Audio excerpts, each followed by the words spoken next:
రే మస్తాన్, నువ్వు నీ పెళ్ళాం ఆ జగదీశ్వరి మొత్తం అందరూ లోపలికెళ్లడం ఖాయం.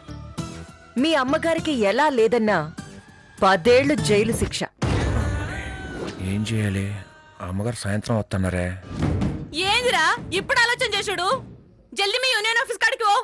గాడ యాదగిరి మా ఉన్నాడు కదా, మాకి విషయం చెప్పు. పోలీసులు రాకుండా జల్దీ జల్దీ ఓ. రే మస్తాన్, నువ్వు నీ పెళ్ళాం సేఫ్ గా ఉండాలంటే నన్ను వదిలే. అప్పుడే నేను కామ్గా ఉంటాను. లేదు మీ అమ్మగారికి ద్రోహం చేయలేను అంటే జైల్లో మీ ఇద్దరు మీ అమ్మగారికి సేవలు చేస్తూ బతకొచ్చు. అమ్మా రేకమ్మా, అమ్మా రే ఏంద్రా పెళ్ళాన్ని పట్టుకొని అమ్మా తల్లి అంటున్నావు?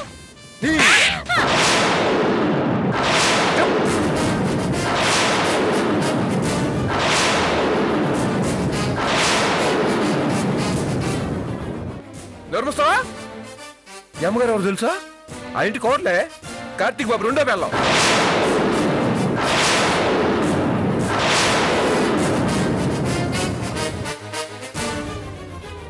అమ్మా ఇప్పుడే ఇప్పుడే మిమ్మల్ని పోగొట్లు పంపించేస్తా. అప్పుడు దాకా ఎక్కడే ఉండండి. పావు గంట చూస్తా, ఆ తర్వాత తెలుసుగా. అలాగే అలాగే చేయి. అమ్మగారిని జాగ్రత్త చూసుకోవే. జాగ్రత్త జాగ్రత్త. ఇప్పుడు వస్తామ్మా.